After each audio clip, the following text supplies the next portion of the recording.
Good evening and welcome to the Sultans of Shadilay podcast. Spoon will be with us shortly, but for now I am joined by Second Plague and Trim. So, just before we jump into tonight's Lotus Eaters after party rather, just some shameless self-promotion. First up, we have a poem, an original poem read and written by Spoon. That is on my YouTube channel. We also have a lovely essay by Spoon, The Insidious Hand of the Road to Hell. You can check that out on his Substack. There's a link to that down in the description. And of course, our good friend Trim has started a Ko-Fi, so anyone who is interested can commission art similar to the style you see on all the Sultans of Shadilay images, etc. Other than that, if you want to support the podcast or me directly, there's also some more links down in the description. So, moving right on to Sultans of Shadilay. Spain is kicking the crap out of illegal immigrants. Approve. Really, I do. Yeah, so what is going on with that? Because I got to the podcast late this morning. Seems like Spain is basically saying no to illegal immigrants when they try to cross over the water, so basically kicking them out back into the water so they can't cross the border. Yep. Because if they cross the border, oh shit, sorry. Chad Spanish soldiers just yeeting criminals back into the ocean. You swam here, swim back. Oh boy. Yeah. I mean, I think that there's this law in EU which, if you manage to cross the border, you are instantly eligible, I think the word is, for asylum. Now, Spain don't want to deal with that, so they're just basically having their border guard just kicking them back out. And you can see in the streets outside, they're like running through like a scene from 28 Days Later. Yeah, it's utterly ridiculous. Their border's just inundated. You could see on some of the pictures that there were rows like 4 or 5 deep all along the length of the fence.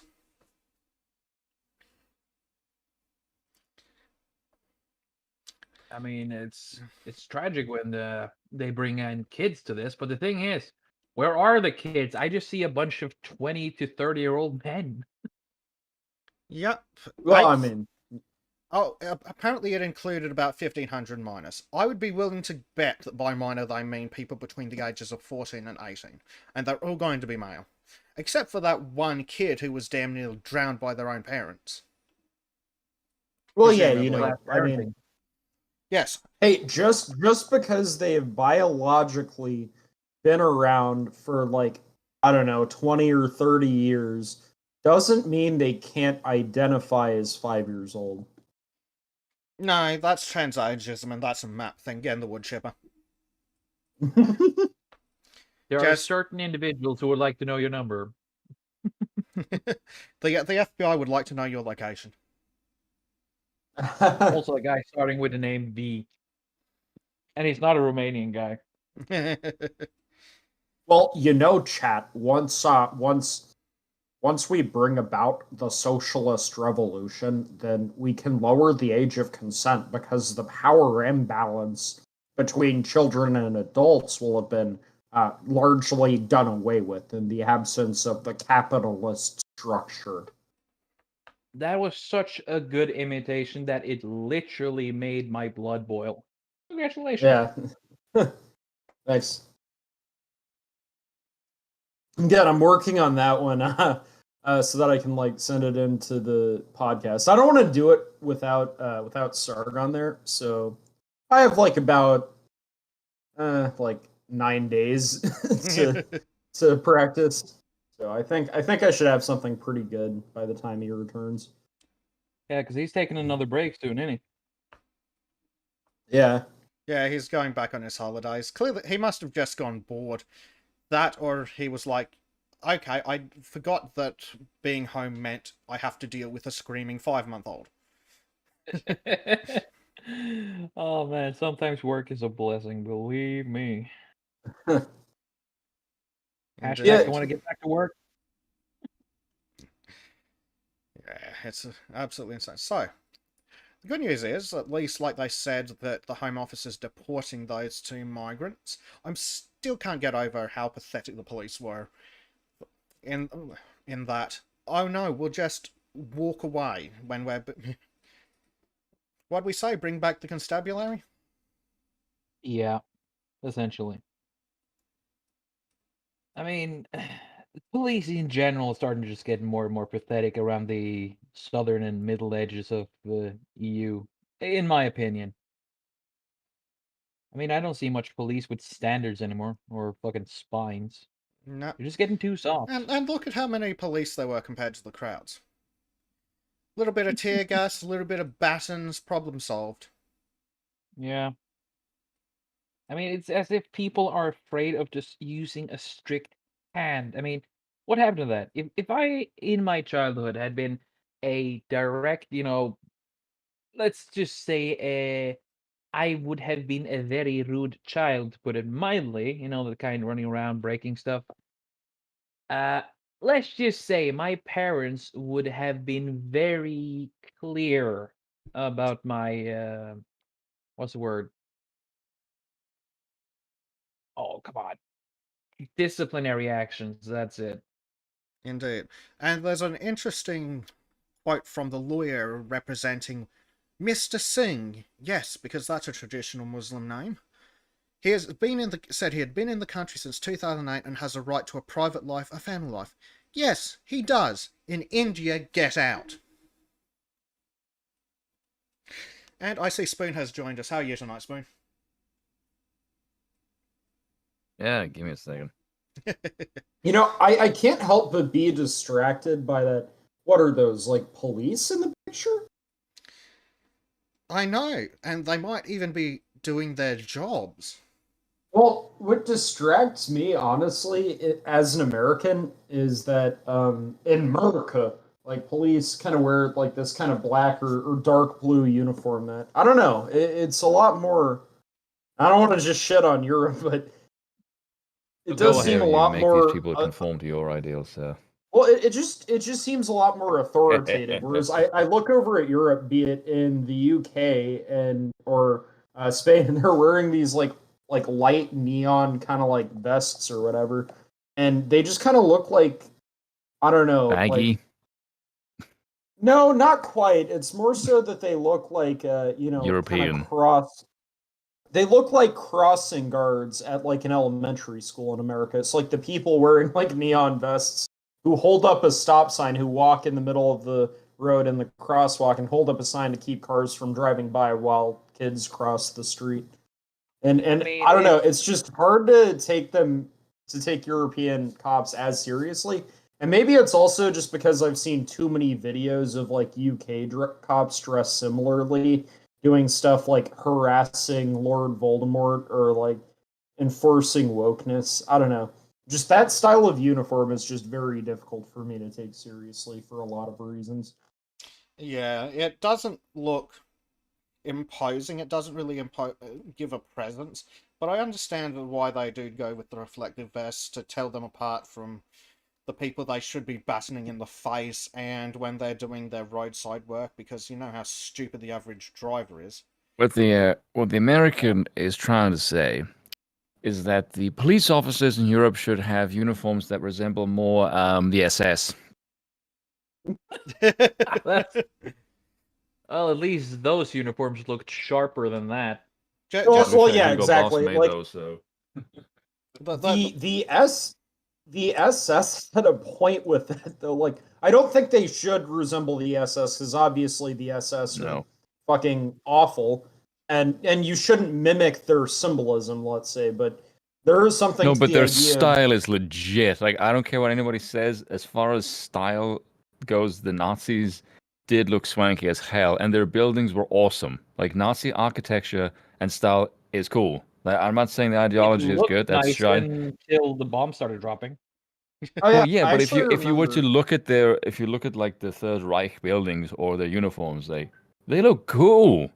Like, screw the ideology, but their style is swanky. Gotta give them some credit for that.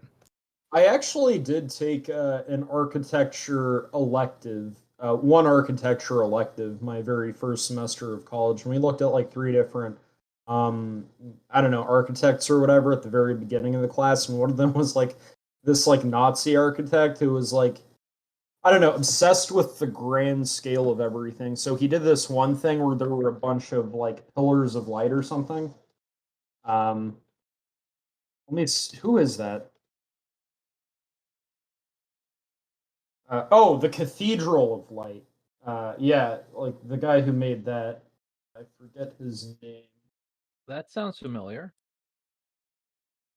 Oh, it was Albert Speer. Yeah, and it was like the main aesthetic feature of the Nazi party rallies in Nuremberg. I mean, in fairness to them, it was to be designed to last 1,000 years. So you can fair enough why they thought it would be grandiose. Well, that was a bit optimistic on their part. Well, if you look at German history, the previous one did stand for quite a while. So I can see why they are wanting to recreate an empire. Obviously, the ideology probably isn't very favorable for that unless you think Wolfenstein is real. But as far as what they're trying to go for, they had a goal in mind. And if you're trying to do something extravagant as this will last for 1,000 years, I can't imagine you'd go half-assed. So I can't... Holy shit. Somebody in the chat's gonna go, Spoon is pro-Nazi. No, I was about to say, like, maybe they were right, because maybe according to the left, the Nazi party never fell. It just went undercover and has secretly become this subtle part of all of Western society. And then I realized, socialism. Well, I realized in the middle of saying that, wait a minute, isn't that the story of fucking Hydra from Marvel? Yes, but doesn't the left legitimately believe that the Nazis are still around? Yes, they do. Yes. They're not smart. Look, the most important thing to remember is Hail Lobster. Hail Lobster. Oh yeah. I actually. Speaking of the meaning of words, so I just want to read one of the quotes from these absolute morons that are defending these criminal immigrants. The Positive Action in Housing charity director Rubina Qureshi said, "The Home Office have referred to these men as illegal. Well, they are wrong, and we are now investigating legal action against the Home Office for casting such aspersions." I'm sorry, what? They're criminals who broke the law. How are they not illegal? Don't understand their way of thinking. I mean, there's only one way to immigrate, and that's legally. When you do it illegally, you really have no fucking legs to stand on. Yeah. Sorry. And then the idiot goes on to say, The term illegal in this context is part of the hostile environment. It is not appropriate to use it for people who have lived in the UK for several years and are part of the community. It is not appropriate to use it for people who have lived illegally in the UK for several years. Pay attention to what you're saying, you special losers. I mean, it's also like, I mean, even on top of that, there's the whole point where they're like, where the left is always like, oh, not illegal, undocumented. And it's like, okay, well, if they're not documented, how do you know that they've been here? Yep. For the amount of time that they've said they've been here to begin with, even under the presumption that that is a valid argument, it's still not an argument that makes sense. Yep. Also, they have another word for undocumented, illegal. Yes. And here's where it gets even dumber. The fact that they have no legal representation before means they were left vulnerable. They've been in the UK for 8 years. They clearly can't get government fucking benefits, so they've got money from somewhere. Maybe they should have thought about saving some of it for a lawyer over the 8 years they were breaking the law every single day. I just want to say, I'm not unsympathetic to them. I can understand, like, why they would want to seek out, like, a better life, and I can understand why they would take the opportunities that are available to them. But at the same time, like, as a matter of ethical principle, it is the responsibility of a government to enforce its own laws, and laws around border security and immigration exist for a reason, because the country is, or the government of a country is engaged in a social contract with its citizens specifically. It is meant to represent their interests, economic, cultural, before anyone else's. And it is also the case that the border might be considered to be something, as much as I hate the phrase collective ownership, and in essence, the border could be considered to be, in a certain sense, publicly owned, let's say, by the citizenry of a country. And so it is within the purview of those citizens to decide on their own immigration policy. Well, it very literally is the property of the citizenry, because the government exists through and of the people, and their power is from the people. Therefore, anything they do is an act of the people. Yeah. It seems like the politician had forgotten that a long time ago. Yeah. Well, here's the stupid thing. Like, another quote from them. I mean, well, I would be kind of hesitant in asserting that too hard, that what the government does is like the will of the people. That's getting a bit too close to, and I know this isn't what you meant, but just to kind of, I guess, be careful about saying that, because I know you didn't mean this, but that comes across a little too close to Giovanni Gentili's, like, oh, well, the state is the expression of the true essence of the people. Oh, no. Oh, God, and it should be, no. yeah, obviously that's not what you're saying. I just want to... it's more the Lockean principle of, yeah, if the government takes an action, it is by essence using the power of the people. Whether it's using the power of the people responsibly is another matter entirely. Yeah. But here's the quote I want to read. Is, dawn raid vans have no place going into communities dragging innocent people from their homes. This is true. They are not categorically not criminals. Overstaying your visa is a crime. People who commit crimes are called criminals. You're an idiot. So does this mean I can actually just go right into another country, overstay my visa time, and just be like, yeah, I live here now. Give me stuff. Give me benefits. No, you're the wrong skin color. Oh, right. What if I just smear my face with cocoa powder? That's blackface, and that's a hate crime. No. It's not blackface. It's brown. No, I'm sure that's illegal too. I mean, How, it's like, England. Well, I don't know, the creators of Disney or Aladdin would probably sue you. Well, how effective can Trim do it? I mean, like, if somebody can hook him up with a connection to, I don't know, a Justin Trudeau educational seminar on the application of, like, brown body paint, then maybe Trim can pull it off convincingly. That just means he'd be welcomed in Canada. Oh, God, no. Oh, also, if you wanted to get into Canada, just say that you're fighting for the CCP. Oh yeah. I mean, That's not even a that's joke. I'm pretty sure if you said that, you probably would get in. I know they're training the Chinese fighters in their airspace, which is Oh, fucking horrifying. Why are you doing that, Canada? PCP, the worst thing to ever exist in a long Oh, that's time. why he's still in power and can do blackface. Yeah. Because the Chinese don't like black people either. Yeah. Nah, PCP gets you a pretty speedy high. It's pretty chill. Oh, you meant the CCP, my bad. Yes. Awkward. Oh. What did you think I said? Look at this PCP? racist saying that Priti Patel should be deported. How dare he say that about a woman of color? What Yeah, a have white white seen, privilege. racist! have you seen what a job she does? She should be deported. yeah. She's shite and useless. Well, She doesn't do a bloody job. No, here's the thing though, she is not properly a part of brownness or blackness or whatever. Oh, Because she she's acts white, does she? Yes, she She has can't honk betrayed Tammy? her fellow darkies for a shot at whiteness, according to Nah, these people. pretty useless Patel is what she's called now. I mean, Yeah, because she is useless. well, but it's not like they allowed it for Fagan to do anything. I mean, she was, well, apparently her parents are from Uganda, so there you go. Oh, So, It does get and- as a fellow African, I expect better. Do you know the way?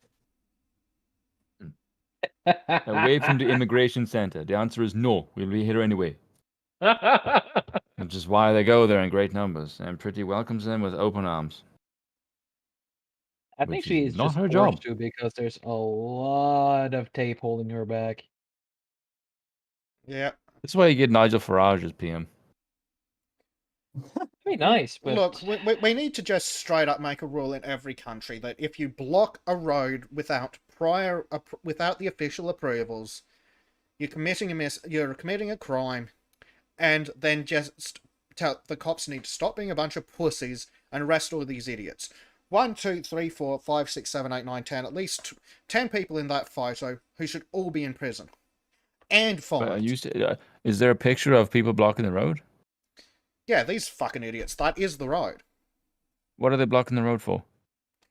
Because to stop the Immigration? Muslims who were totally Muslim and not from India and Sikh, were blocking it to stop the police from arresting criminals. Because Oh, we they were illegal, and the police wanted to arrest them and throw them out of the country, which is their job. yes, and And they were which blocked is from this. surprising because well, take a Why look aren't at the people arrested who were blocking the police's way? what you expect the police in England to do their jobs properly.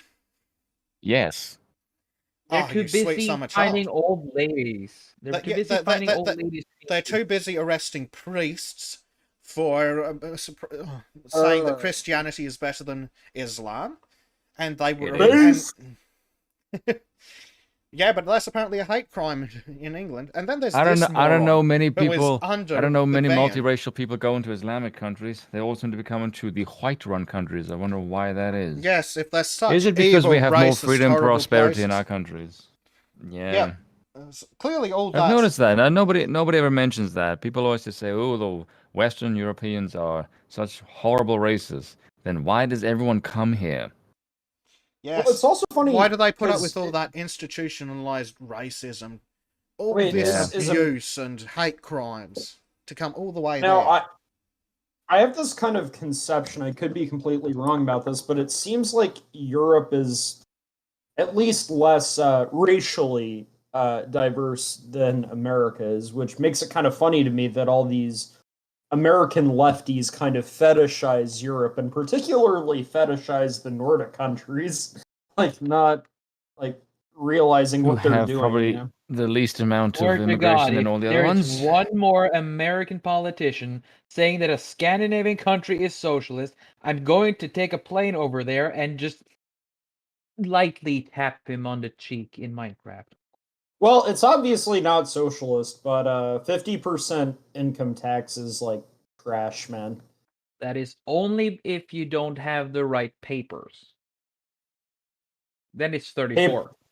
Oh, paper. And presumably, paper? he means by papers, he means paper with 2 words on it. Fucking you. And I don't pay tax. Glory Tarstoska.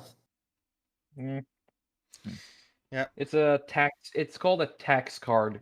Take a look at this idiot here on the screen. He's under the immigration van. I'm sorry, but there is a simple solution to this problem. 3 Do you know what he's trying to do? He's That guy's wrapping trying to his commit arm- insurance fraud. Yep. Well, there's a simple solution to morons like this. You give them 3 warnings, you lean on the horn, and then you drive off anyway. Sounds good. Same applies to Darwin all Award. the other morons. Darwin Award. Police vehicle going forward. Get out of the way, or just get run over. It's simple as And that. what is I that? have- What does he have, like a pride flag with him? What is that? Yes, he does. He probably does.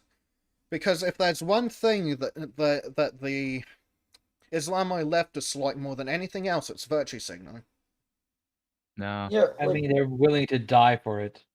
wait, is that That's a the bloodstains he stick? wipes off his face after he commits jihad. Of course. Yeah. Wait, does he have mean- duct tape over his mouth? What the fuck is... Like, can you zoom in? What the fuck is going on in this picture? I'm actually... Is that a The more Bane and more mask? Oh, my... I actually forgot. He's wearing... He's what? He's wearing a mask underneath the police vehicle. I don't know how, but I actually forgot that masking was a thing, and I was just like, is he wearing fucking duct tape over his mouth as some sort of symbolic protest thing? Oh God, I wish more leftists would wear duct tape over their mouths. I mean, Seriously, there's is that one a club? solution Is that a flag? Is it a rainbow bowling pin? Like, what? Yeah, it might be a rainbow scarf. most likely. Though I have a solution here for the police. You just point to the people in front of them and beneath them and say, they're all conservatives. Well, I mean, look, I'm not gonna say that the cop should have like ran that guy over after 3 warnings, but I would say 3 warnings and then it's like, okay, Well, no, yeah, not you're- intentionally run him over, but given 3 warnings that the vehicle was about to move, and anyone who didn't get out of the way, well, that's their choice. no, I No, mean that's that's just their the point. problem. No, that's the point where you start rounding them up and then like imprison them for impeding police duty. No, my bad. If the courts are anything like the ones over there, there will be like lefty politicians raising bail funds for them and like judges throwing out the cases or whatever to be Yeah. woke. But, Wasting on tax the money. topic of the special child under the van, Billy Blogs over in the chat says it looks like he's planting a car bomb. True. It would look Yeah, like it that. kind of does. Yeah. But Of course. a typical leftists are too stupid to figure out how a car bomb works. They need the Islamists for that. Yeah. Why we Well, got Islamo leftism? And one other thing I want to clarify is that there are a lot of progressive Christians, let's say, and okay, like I'm not saying a progressive cannot be a Christian, but they make this kind of disingenuous argument where they cite to like verses in the Bible where it's like, oh, like when the stranger is in your land, like take care of him, welcome him, be hospitable to him, right? And they use that to like argue immigration policy, which is kind of completely dishonest for like kind of a few reasons. Like kind of one of which is that I don't know, like kind of border enforcement wasn't as much of a thing in those days. I don't think because Well, the borders natural were hardly a difficulty. thing back then. Well, yeah, well the natural difficulty of travel, let's say, kind of put kind of a limit on how many people could pass through or live in like a certain area. Their things were a bit more culturally tight, so it's like in general, if somebody went to a new place, like they would be passing through, or if they would stay there, they would not do so in large enough numbers, right? There wouldn't be the same level of mass migration, and on top of which, there were certain laws that would enforce the cultural standards. For example, that's why a lot of the Mosaic law exists precisely around kind of the upholding of a certain cultural aesthetic and kind of behavior. We don't have that anymore. So the integrity of our cultural standards is something, I guess, more kind of threatened in the modern day, as is mass immigration is more of a thing in the modern day as well. And it's also assimilationism is something that finds itself within the Christian tradition. If you've ever heard the phrase "When in Rome, do as the Romans do," that's actually a proverb attributed to Saint Ambrose, like a bishop in the 4th century of the Catholic Church. Sounds like a very logical individual. I wish I could Right. talk more Indeed. to the guy. So one thing Well, I noticed it's second. I'm sorry, I just wanted to finish. Sure. Yeah, but it's also kind of one of those things where you have, the left uses verses like treat the stranger in your land well, help the poor, etc., to make arguments for governmental policy. But I think the dishonest thing about that is that all of these commands are given to the individual. They are meant to be personal sacrifices or acts of charity on the individual's part. So it's dishonest to use that to argue that a person can decide to make sacrifices from what belongs to another person. Like it's, a command to charity is not moral That is not license to take somebody's money from them and do a thing. And a commandment towards treating an immigrant well, or to treating a foreigner well, is not license to unilaterally make the decision to bring somebody across the border when the border is something that is more or less collectively owned by the people. So it's kind of like it's this abstraction of it to the political level that I think is like completely inappropriate and disingenuous. I think it can be debated, but like broadly speaking, arguing that the Bible makes argument for political policy, I think, is just kind of baseless because the Bible was not written for a people who were involved in democratic government, so it is not a document on statecraft. No, Well, they, there's they one thing also. I'm not. Oh, I was gonna say one quick thing though about that. When you do charity with somebody else's property or stuff, that is not charity, in my opinion. That is theft if it's against their will. Enforced charity isn't charity. No, it's also a really strange way of making that argument because it doesn't even seem to imply what they're suggesting it does, because it's saying that treat the immigrant in your treat the foreigner in your lands. Okay, so that implies that the foreigner crossed the border and legally and has a right to be there. And if they have the right to be there because they were let through the border, you should treat them with charity. Like, I could imagine maybe making an argument from that legal immigrants should have access to welfare, but the idea that we should just let everyone in is phenomenally stupid in and of itself. I mean, there's enough wars in the Bible where they're conquering that just the concept doesn't make sense anyway.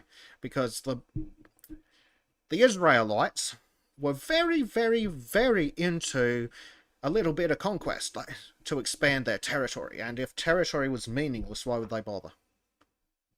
Yeah. Yeah, exactly. I mean, like, kind of saying that you ought to treat the foreigner that is here well and be hospitable isn't like the same thing as a statement of whether or not they ought to be here, I guess. Exactly.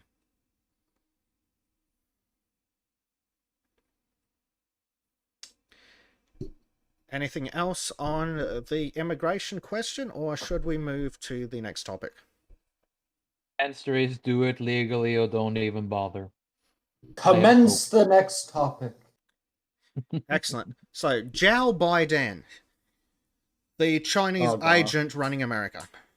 Second, you have my sympathy. Hats up to you, dude. Okay, wait. This is the first I'm saying this because, again, I got to it during the third section, but holy fuck, he actually, what? He quoted Mao Zedong? He did. Yep. Women hold up. Let's see if we can get. Let's see if we can get some information. Sadly, there's Poor Texan. yeah. So Oh. he actually ripped it off from someone else's speech as well. There's a saying used in a different context, a Chinese saying that says women hold up half the world. It's an absolute stupid position not to make sure they represent at least half of what we do. Yes, because to the communist, if you're not producing more communists and you're not working, you should be dead. I hate to come Fair. across as like overly Puritan, let's say, or like kind of purity spiraling, where it's like, no, how dare you say that? You can't say that, blah, blah, blah. But it's just kind of this thing where it's like, it shouldn't be hard, though, to like not constantly quote and like simp for and make weird references to like an evil totalitarian government. Like, I'm not saying, oh, well, Hitler drank water, so therefore you shouldn't drink water, but it's kind of like, you really don't need to like cite to Mao Zedong and Xi Jinping to make your points. Like, Joe quoted Mao Zedong here, and then back in, I can't remember if it was shortly after he got elected or inaugurated, but he gave some speech where he just randomly drops the fact, yeah, well, I was hanging out with Xi Jinping, the leader of China. And he asked me what America means to me. And it's just kind of one of those things where it's like weird flex, but okay. Like, obviously, the president of the United States has to meet with the supreme leader of China or whatever, because that's how diplomacy works. You meet with shitty people if you're the head of the country. But it's what like America means to me is the way to make a lot of money and sell out my family for gain. Yeah, exactly. I mean, it's like, That's what that yes, means you were going to meet with like China, right? And you're going to, and not everything said by like terrible people is intrinsically terrible itself. You don't go down the whole, oh well, Hitler like was a vegetarian and liked animals, so therefore. But if you're arguing in favor of like vegetarianism or liking animals, you're not gonna fucking quote Hitler, because that's just like weird. Like, what are you trying to communicate there, Joe? Yeah, you are. Hitler was a vegetarian. Eat more beef. Yes. Well, I mean, it's just kind of this thing where it's like, it's not like, oh no, you can't like say women are half responsible for holding up the world because like that's a concept the Chinese people believed in, but like surely you could find some quote about it that isn't from like fucking Mao Zedong. It's not. I mean, you could probably find like half a dozen feminists that give you a quote, and as Yeah, much as like- we don't like them, at least they're not Chinese dictators. Yet. Yeah, at least they're not like the person with the biggest fucking body count in all of human history. You want to hear something just on the concept of Mao and simping for a homicidal dictator. You know how students are completely lacking in all sort of brain power? Right? No concept of history. I've been driving This is through literally some... what I said in my comment. This is literally what I said in my comment. It's those white people have no idea of history, no concept of anything, Oh, and you're arrogant as hell. Gets better. It gets better because you have these edgelord teenagers who just run around and start tagging, and then you see the hammer and sickle. You see the Chinese flag tagged on walls, and where they write "Long live Maoism," and it's like, how back-ass words are these people? How retarded can our following generations be? So like a few years ago, in one of the first weeks of like a semester at my university, every like student org had their like little booths and tables like set out along kind of the main walkway, kind of advertising their groups. And there was this one like, I don't know, socialist or communist group or whatever. And they had like a poster on the front of the table with like a hammer and sickle on it saying it is our right to rebel. And I see the guy at the table and he's wearing the shirt that says Nazi Hunter.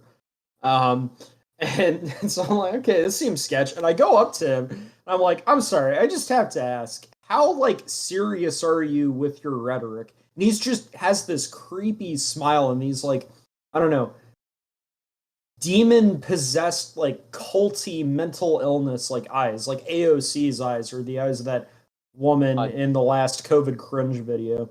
And he's like very serious. And I'm like, okay, so when you say it is our right to rebel, you mean, and he goes, violent revolt. And I'm like, okay, I'm getting the fuck away from this guy. It's just weird. Right. Yeah, typical middle class college idiot who's never had to work for anything in their life. Because you'll notice that no one who's ever worked a real job is a communist.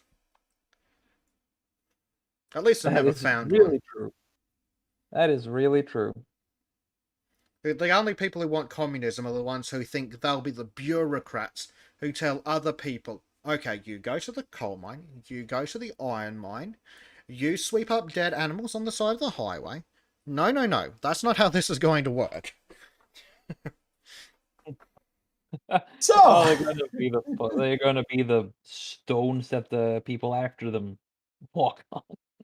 Well, that's it. If they were even remotely successful, actual competent people will come along, kill them all, take over, install a dictatorship that calls itself communist but doesn't actually want to give the people anything, like, say, China, and the leftists who thought they'd be the bureaucrats will either be in the gulags or up against the brick wall.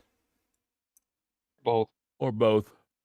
Yeah. Isn't it wonderful? Isn't it neat? Competent leaders getting us back on our feet. Oh man, I don't even know. I'd like to see some good competent leaders somewhere. That'd be nice. I mean, I'm not seeing one right now, and I'm looking at apparently the leader of the mightiest country on the world, on the That's not planet. Kamala Harris. It's sad. It's sad. That's Joe Biden, not Kamala Harris. He's not the leader Oh, of the sorry. United States. I'm sorry, I'm just seeing the same crazy laughing face, and it kind of blends together. Yeah. But yeah, No, so you can tell it's him because of his beady fucking soulless black dead eyes. His dead fucking fish. Wait, he has eyes? I just see two voids. Yeah, exactly. So did you see the video second where he attempts to quote Dick Cheney, fucks it up, nobody laughs, and then he calls them dull. Because that's what the president should say about his troops. Well, that's the thing. It's kind of like, the left is like really obsessed with this whole, oh, well, the right likes to punch down, the right likes to punch down, the right always punches down, And we Who does the left? Hollywood punches down on everyone else. Well, yeah, well, that's exactly the point, though. With Donald Trump, whenever he was in office, now technically he was the president, so whoever he attacks punches everyone. Well, yeah, he was the president, so technically whoever he attacks is technically punching down, but specifically he attacked the elites in society. That's where he kept his scorn, ire, and wrath. Like when he attacked someone, he was attacking the left-wing establishment of elites, right? He was like, look at low IQ Maxine Waters. What a terrible, nasty woman. CNN is fake news. All these fake news shows, okay? But he would always attack the elites. You would never see him like rip into the Democrat voting base in general. He wouldn't go, all these people who are voting for Joe Biden, they're stupid, they're terrible, they are human garbage. Like, he never did that, whereas, like, he never attacked the common man. No, I don't think so, because, like, I don't think he should have, because I think that is a high road in comparison with what the left is doing. Well, remember how badly things went. On Lemon on CNN. It's nonetheless true, though. Yes, it is true, but remember how well things went for Hillary, Two Stacks Clinton, when she decided all I remember was because you'd be in jail bit. I don't remember anything else about the debate other than that. No, I'm not even talking about that. I'm talking about how she's calling people deplorables. Yeah. But she's a woman. Who cares? Oh, these fuck. No, but when she said Spain, like, "Oh, these people behave." are deplorables," or when Oh. Don Lemon is like, "Well, if you voted for Trump, then you are aligned with the KKK, and there is no excuse for that." No. Or when Anna was like, "If you're voting for Trump, you're just human garbage." Like all Bad these name. left, and then you have Biden here, and he's like, "Oh, graduates are dull," or "Oh, the enemy is within." All these like white supremacists who voted for Trump. All these, white supremacists who don't like the fact that I'm president. White supremacists are everywhere, and it's like the left constantly punches down at the common man, whereas it's like the right. Yes, the right does have its criticisms of people like of the common man believing like leftist shit, but generally the rightists in power are not like, oh yeah, everyone who votes Democrat is a piece of shit. That is not the messaging they're constantly running. So like Trump really didn't punch down in the same way that Joe Biden does.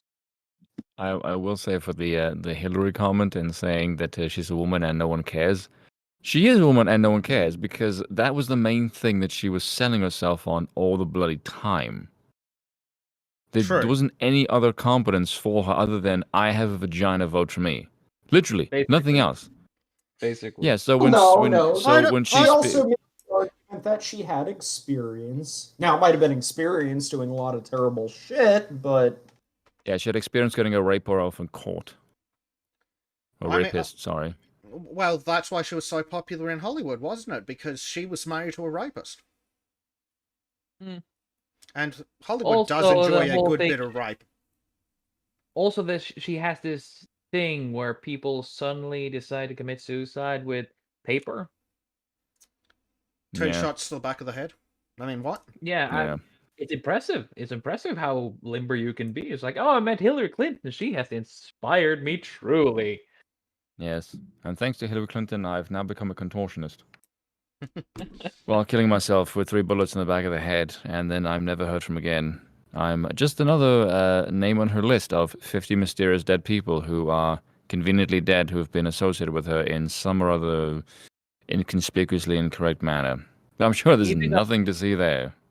I'm even gonna pack myself in a barrel and roll myself down the river. Yeah. No, I think the reason why she was deeply unpopular is because she represented, what was it that Sargon said in one video? She represents the nexus point of everything that is wrong with U.S. politics.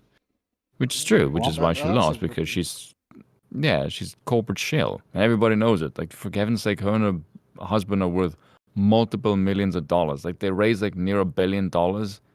From who? It wasn't regular people. She's a corporate whore for every entity in America. So there's a reason why she was rejected, because she's shite.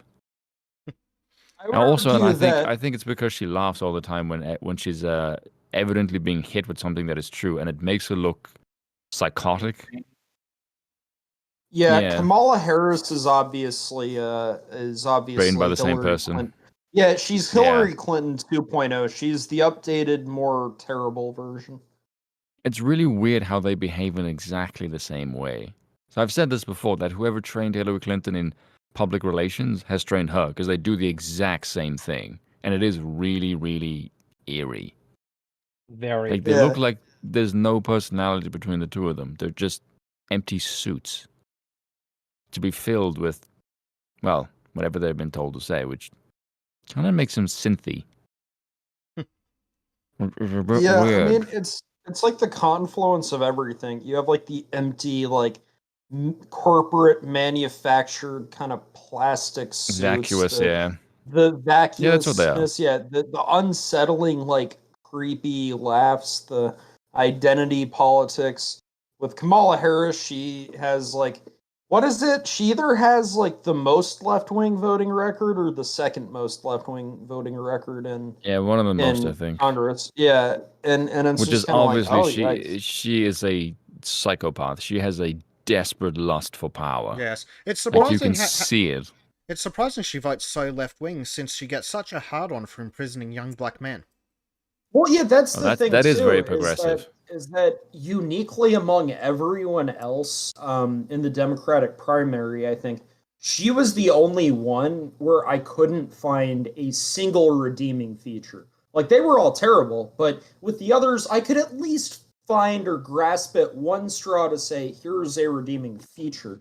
Now, there are a couple of things I generally agree with the Democrats on, right? Like, I generally think the Democrats have the better position on actually ending the war on drugs. Now, they kind of suck at doing that, and legalizing weed, for example. And, another thing is that they advocate for a more humane, prison system, and they do a very shitty job of advocating for that. They say it, they don't get anything done, and it's like never a part. It's never a focus. It's never a focus of what they mostly talk about at their debates. But regardless, so that's kind of the area of the Democrat platform that I'm generally like, okay, well, I actually kind of agree with that.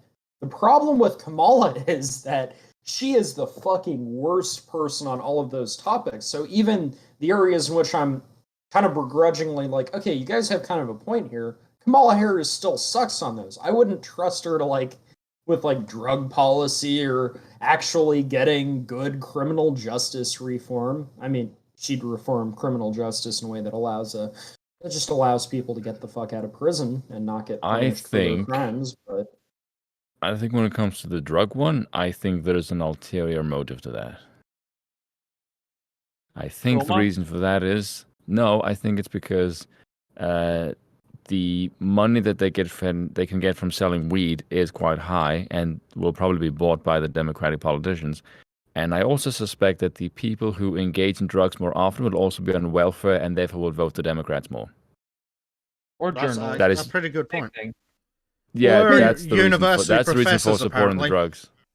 Sure, yeah, I don't believe for a second it's for the good of society. It's because to get more votes.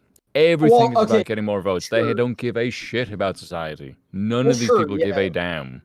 Well, no, I'm not necessarily speaking to their intentions there, but I do think legalizing weed and ending the war on drugs is a good thing. That is kind of, my stance. Whatever their reasons are for taking that stance, whatever, but it is like a stance that I agree with, no matter how cynically motivated it might be on their part.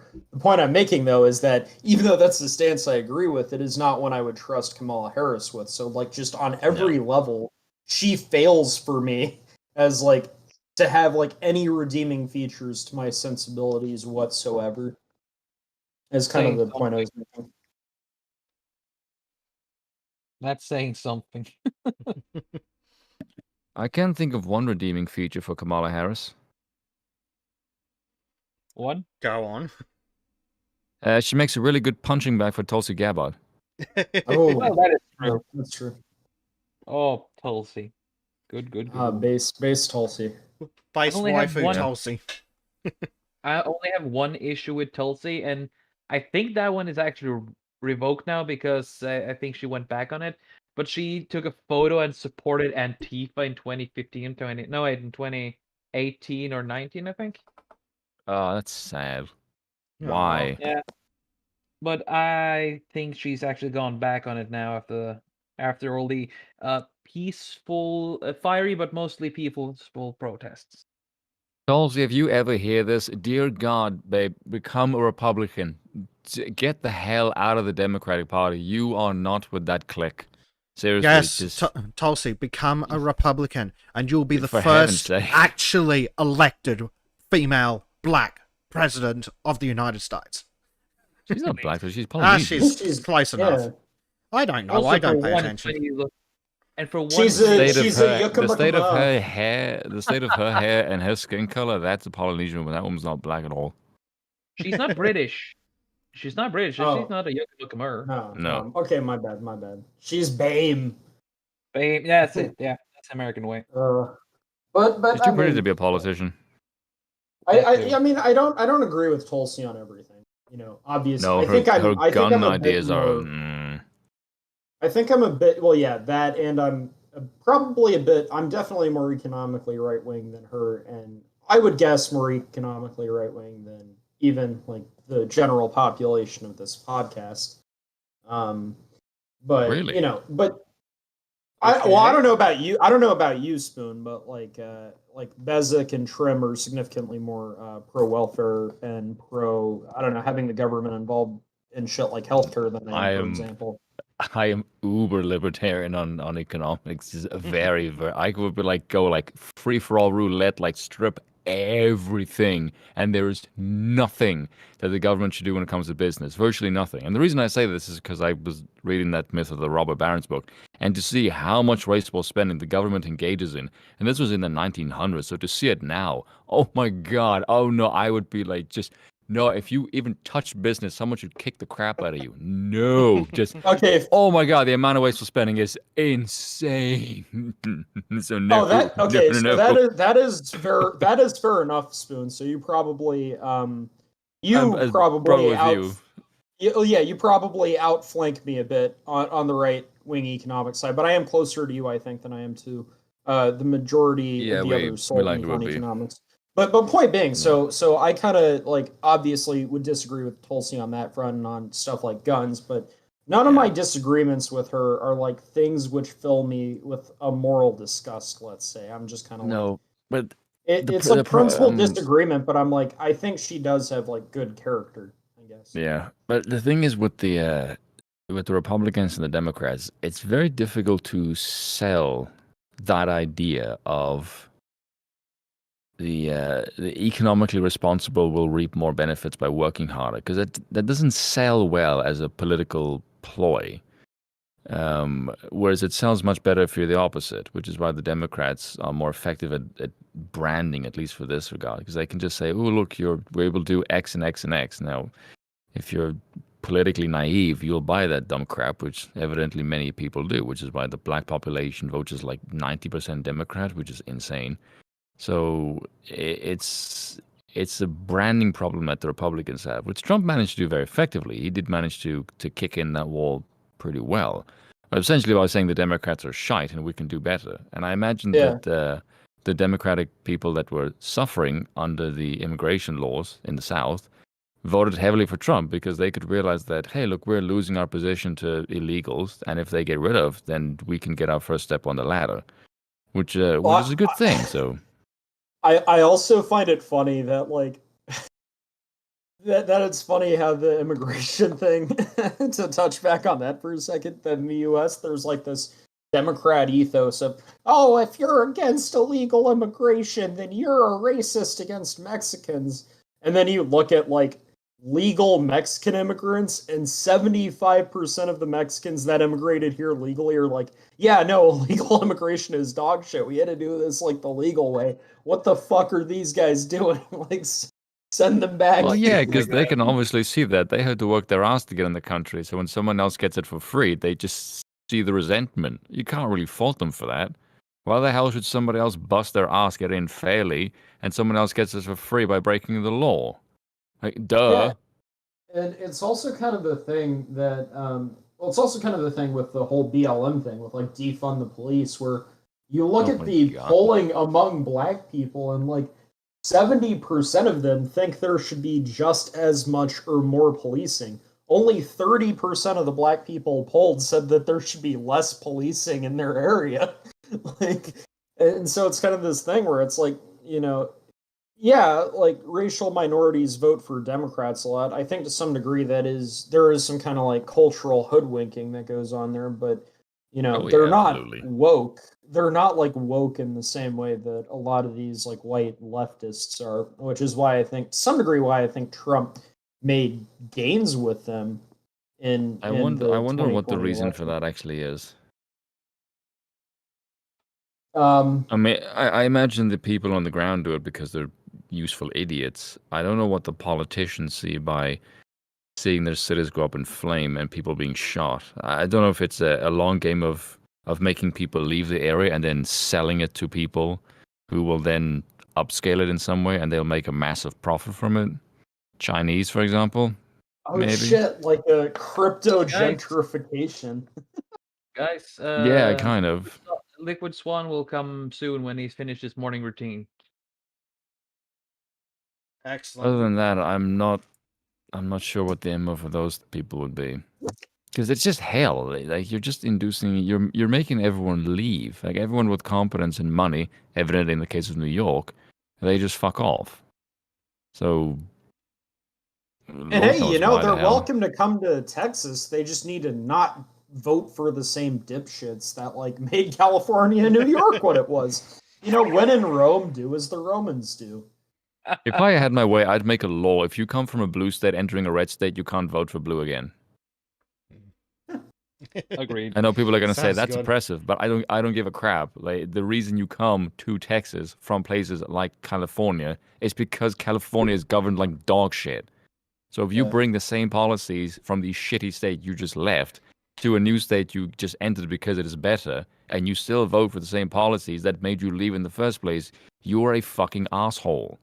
Something I do appreciate, though, is that at the very least on a state level, even if the state goes majority Democrat, there is some barrier to them, I guess, like doing certain shit, at least on the level of the state government, because we have no state income tax. And furthermore, we actually kind of beefed that up in the 2018 midterms.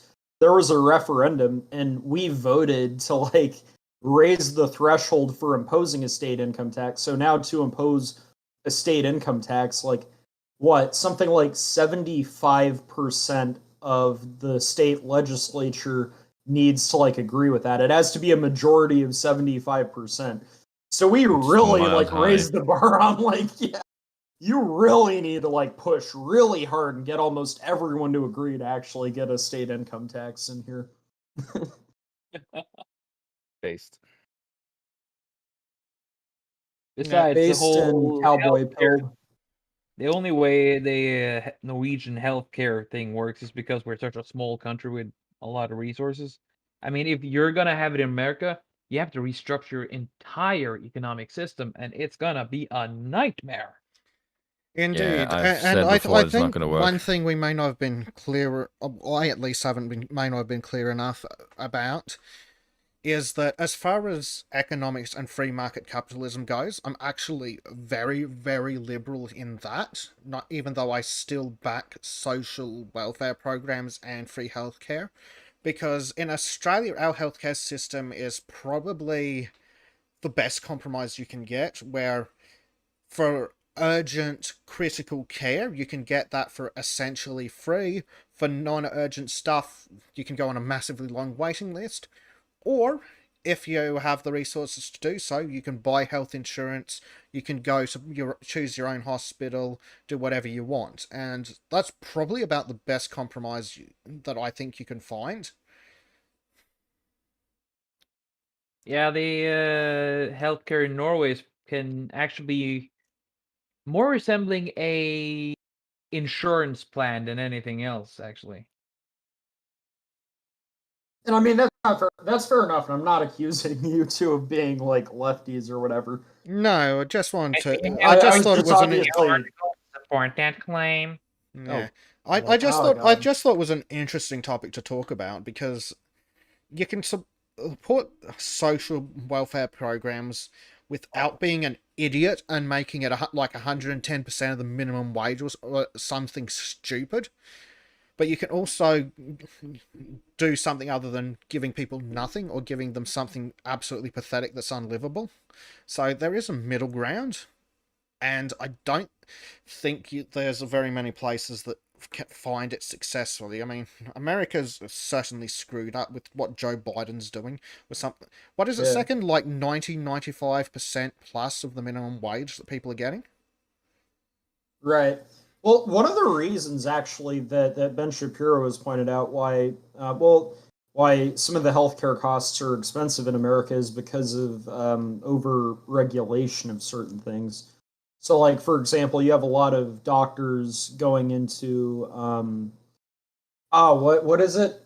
LASIK surgery, like the eye thing with like Yep. lasers and shit, because it's newer, so it's a lot less regulated. So like there's more of like a market there, and there's less like expenditures that go into having to meet like a bunch of shit. Like the example used was like, for example, if you regulate chairs, right, that they all need to be built to this certain specification and just layer regulation on over regulation on like the design of a chair, suddenly chairs are going to get like a lot more expensive.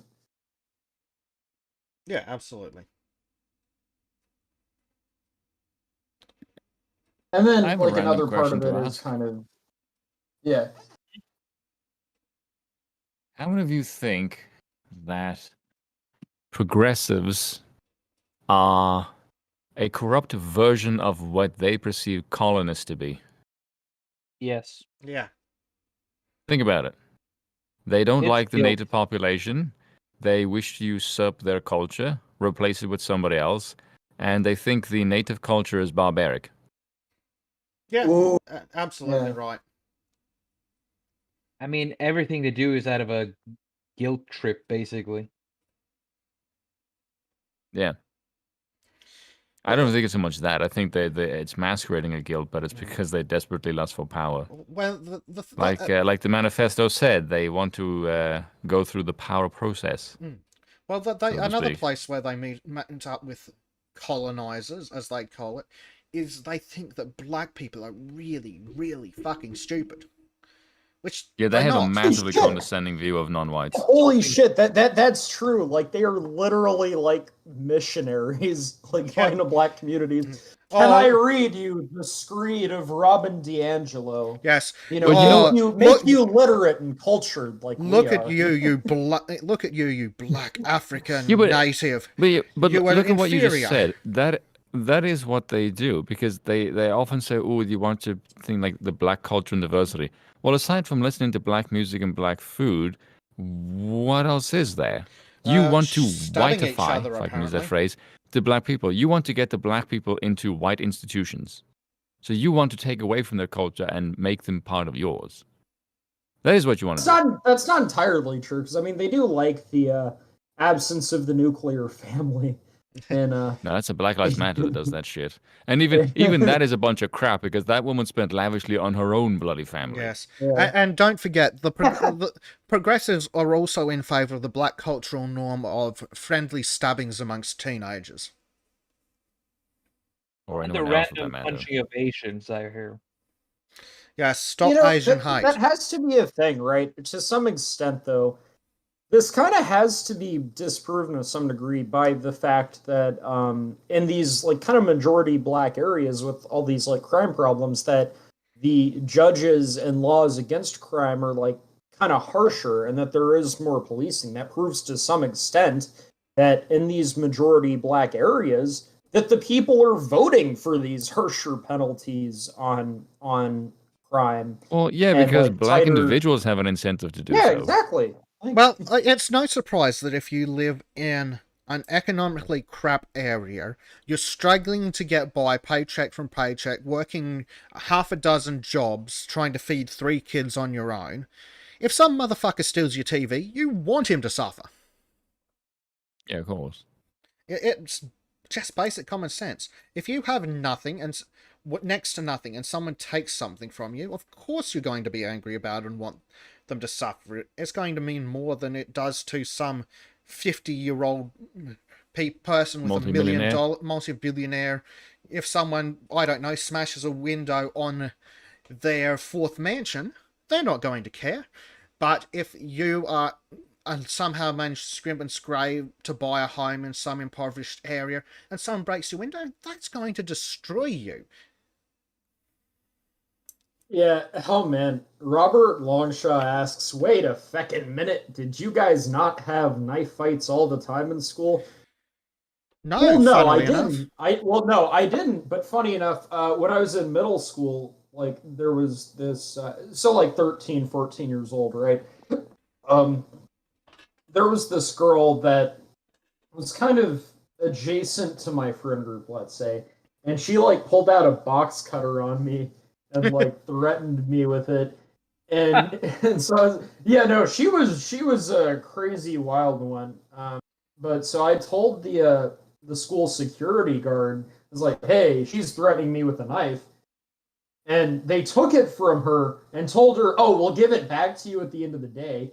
And then it took them like half a week later until they decided, no, we should probably suspend her for this, which just kind of bothered me. They obviously gave her preferential treatment because she was a girl. Because she was a girl, she pulled a knife on me. For this. She didn't get that much kind of bothered me. They obviously, you know, like when I was like a couple of years before at the same school, I got into a lot more trouble than that because a guy was holding me against a wall, punching me in the stomach, and I pushed him off of me.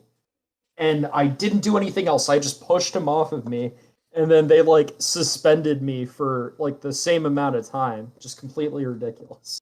Yeah, but if you actually respond to violence with violence, you're not just no better than the guy committing violence to you, you are worse because left stuffing logic, I guess. Which is the Yeah. exact opposite to what any rational person knows you do to bullies. If someone Beat the shit out starts of the appropriate response to violence is more violence. Which is exactly why the police always try to have what be one level of force above the person they are interacting with. If someone punches you, you tase them. If someone has a weapon, has a knife, you shoot them. It's not exactly complicated. If you're not a But what if leftist. you're in the middle of stabbing someone then? Well, that I mean, depends. Are you black or white? Ah, true. Yeah. Because if you're black, the police have to let you finish stabbing your victim. And then they must politely ask you to walk yourself to the police station. They can't detain you for too long, so they're going to let you go. Well, don't forget, if they detain you and you die of a massive overdose of fentanyl, they'll go to jail for murder. Why would they risk that? Yeah. Oh, but it is the only way to die with COVID, not die from COVID, apparently. So. Yep, only person who died with COVID, not of COVID in 2020.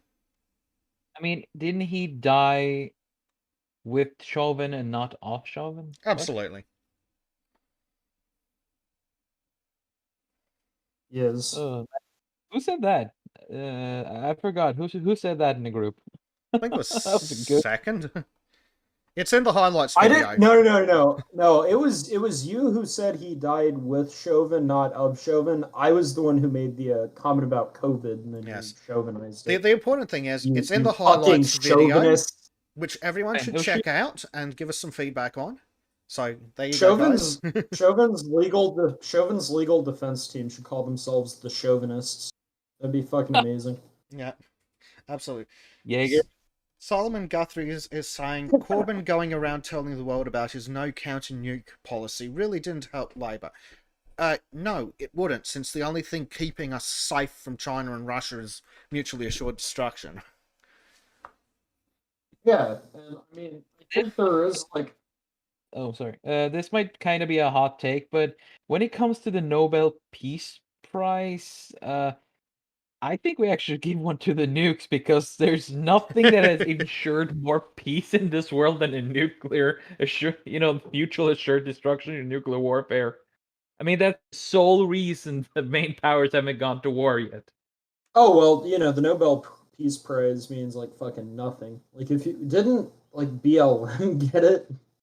Well, Obama got it after the drone striking more black children than Bush. Was that true? I know he drone more children than Trump did. Well, I think no, technically wouldn't it be brown children? Well, I don't think he was like drone striking the Africans. From the leftist perspective, everyone who doesn't look like a Norwegian or Scandinavian, anyone with any kind of skin tone other than white, they're all just black because leftists are that racist. No, that's not true. No, that isn't true actually. No, I do agree. I do agree that black and like kind of Middle Eastern brown or Arab are the same thing in the eyes of the left, right? But I disagree on certain other subjects. Like you get Asians, for example, or like East Asians, and they're obviously not treated the same as black people because they are actually discriminated against in academia for being successful. Hey guys. Welcome. Welcome, Liquid. It's nice to have you. So we are just going through the second story. Well, we've gotten very sidetracked from the second story from the Lotus Eaters. And we are currently talking about how the left are racist, I believe. Oh yes, yes they are. I think they project all their problems onto everybody. So they're actually probably the most racist of all of them, except for maybe the let's say the objective ones, that are like say Richard Spencer, for example. But I would almost say Richard Spencer is a leftist in many ways. CNN contributor, you mean? Yes, CNN contributor Richard Spencer. By the way, Liquid, I just need to ask. Previously we were talking about the whole blackface thing. That is, of Yeah. course, bad. If I do it, I deserve to burn in the every single circle of hell. But I was starting to think, what if I use cocoa instead, and I get practice from your prime minister? Do you think that'll acceptable? I use a good example of blackface in proper use, right? Yeah, I mean, he's the only one who's done it without getting lynched. So I just want to know his secret. I think his secret is being a leftist. No. I mean, didn't that one guy join a Discord and get fined because he started saying the N-word? And Oh then he's yeah, like, I thought I thought he'd bought himself. Who is this?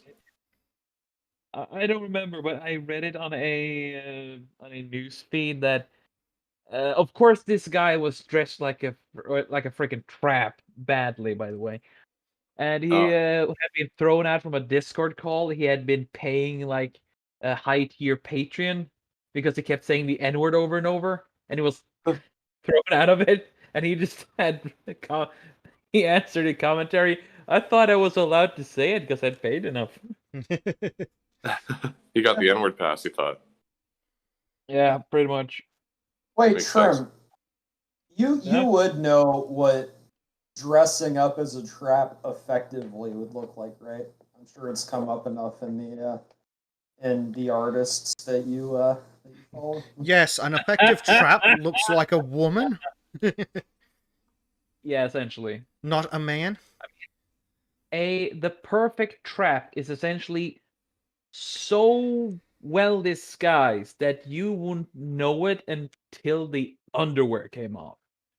And those are scary. Sorry for being on the straight street, but those things kind of scare this man. How effective do you think I was as a trap with my Caitlyn Jenner attire for that one video comment? You were really convincing. Oh, I couldn't even see the difference. Maybe a little bit of the beard stubble, but other than that, nailed it. Oh man, Oh yeah, my I had to do that one. Fake boobs. Oh, Impersonation there you go, should've Trim. been- Billy Blog says, why not just slap on the fake tan and get a job at the BBC? Talcum X didn't even bother with the fake tan. There you go. Thank you, Billy. I'll give it a shot. I'm assuming by Talcum X he means Sean King. Yeah. Yeah. You know, the guy who looks whiter than I do. The guy who's so desperate to be black that he's like, well, my mom was a whore. Oh. Wow. Oof. Oof. I mean, again, it really just proves how the left is really just kind of racist because, we have to go to the lowest dredges of society and then we'll find them. How about just treating them like people? Well, also I remember actually in the first Sargon video I ever saw was called "The Young Turks Are Falling Apart," and the last thing was like them announcing that they were going to be working with Sean King, and so they showed this picture of Sean King on the screen, and Sargon was like, "Wait a minute," and it was identical to another picture of Sean King, except for the fact that his face had been digitally darkened in that picture. So like the Young Turks digitally darkened Sean King's skin in a picture. That's brutal. Oh, They do that. Like they also lighten other people. Like if they're a criminal, they'll like lighten their skin. Oh, really? I didn't Yeah, know I've that. seen it. Oh oh man. boy. I mean, isn't Sean King one of the founders of Black Lives Matter? I mean, the guy is so white he could pass for a Norwegian. And Like- he's like one of the founders of BLM. don't think he's a founder. I think there's like these two white women that founded it. Ah, yes. Oh, Yes, yeah. the million- trained Marxists. Yes. No, I mean, wait, they're really aren't the well trained trained? marketers. Wait, They get a lot aren't of the money. aren't the self-professed trained Marxists black? I'm pretty sure they're black. One of them was, but half of them were I- white as sin. I do know that they celebrate this one like black lady who like shot a bunch of cops and is now like a refugee in another country hiding Oh, from yeah, the in law. Cuba. She's like on she's on like the FBI's most wanted terrorist. Yeah, that's right. Sargon did a video on her and how her organization are indoctrinating young girls and teaching them to be terrorists. Oh, Yeah. progressive. How vibrant. There we go. Waiting for that one. That's diversity and inclusion. It's beautiful, isn't it? All cultures are equal, except Well, when some are more equal than others. Well, I love when Jordan Peterson's like, okay, there is an unholy trinity that you need to watch out for. There's diversity, inclusion, and equity. Appropriately, the acronym spells DIE. It's like, I mean, not You even know, Alex Jones can make that sound better. well, it's one of those things where the narrative and the objective world meet and touch. And what do you do with that? It's synchronicity in a Jungian sense. Oh boy. Hey, Jordan Peterson, what is your opinion of keto? I actually think Jordan Peterson isn't Jordan Peterson basically on a keto diet? Yeah, he basically is. I don't think it's specifically keto, but Meat only. yeah. I Well, mean, meat he's fat. not he's not a keto. He does like keto, but he's not like a keto fascist or anything. He has like a specific autoimmune disorder or something where he has to avoid certain kinds of foods for the sake of his health, and he kind of stresses, just because my diet like works for me doesn't mean that I am like recommending it as a physician to anyone else. So he's So kinda not the like same as oil Pearl in situation. that regard. Kind of like that oil guy situation. Well, no, that oil guy came around to keto Sharia. He told you to learn to code, remember? Yeah, I need to thank him for that, But again, when you can't be expected to be completely there when you had a pipe shoved up your D, now can you? Oh no, don't talk about that. That brings up like flashbacks from when I woke up in the hospital with a cat. I'm sorry. I'm sorry to you, at least. Yeah, that was awful. It hurt so much. It was the most painful thing I've ever felt, and I was heavily drugged up on fentanyl at the time.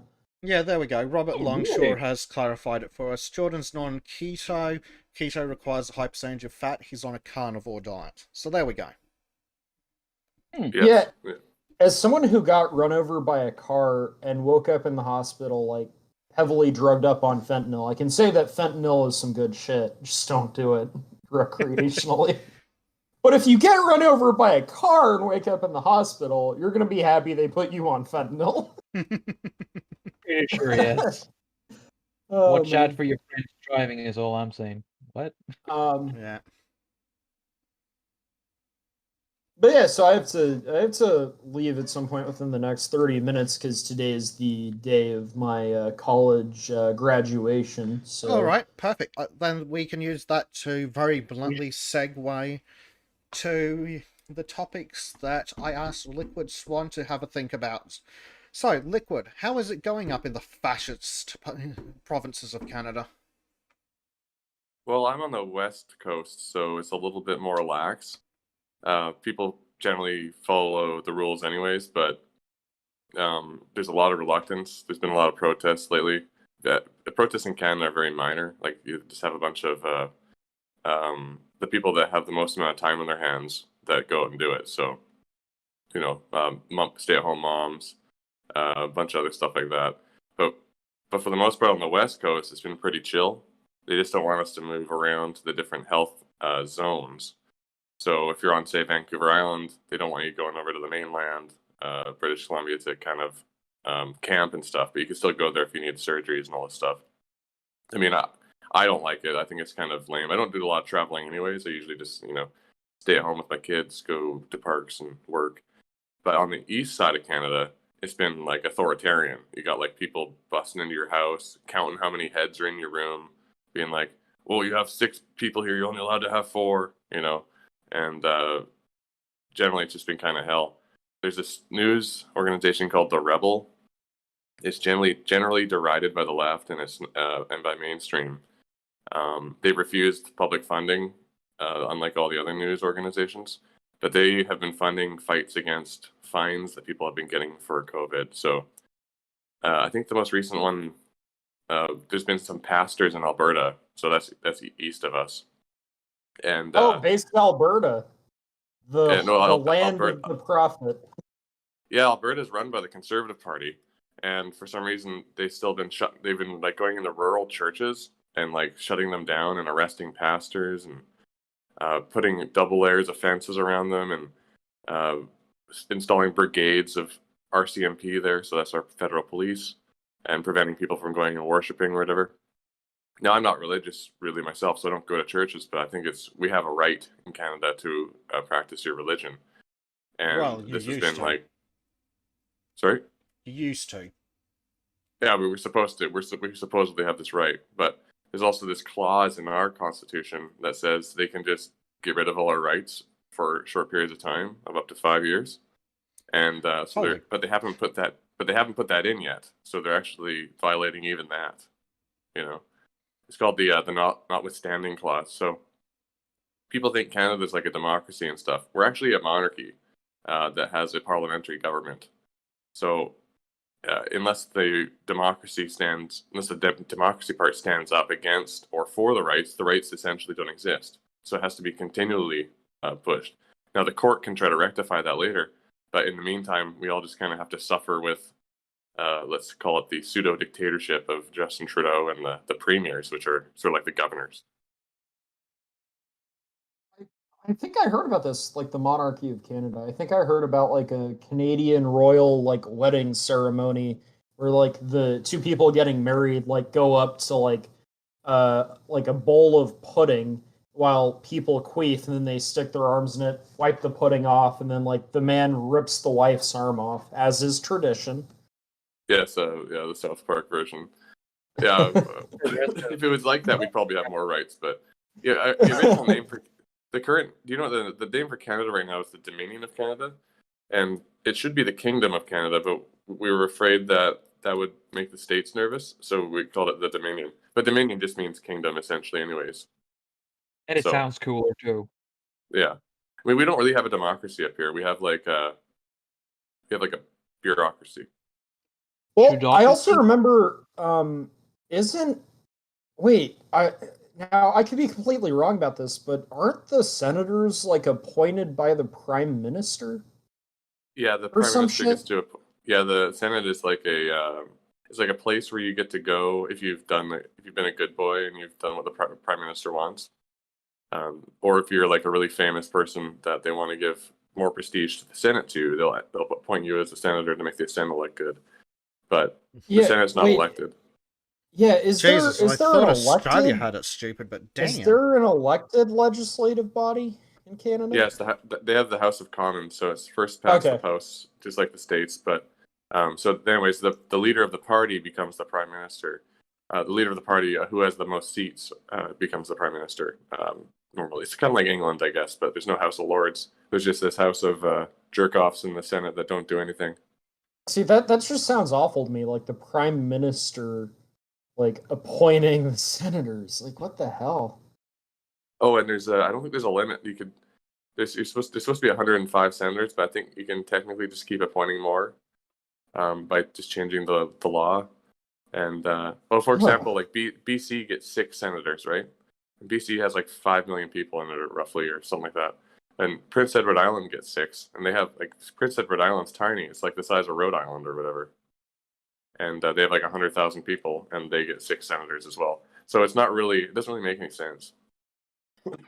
A That swan? that just seems kind of fuck. There's one thing I'm wondering, Swan.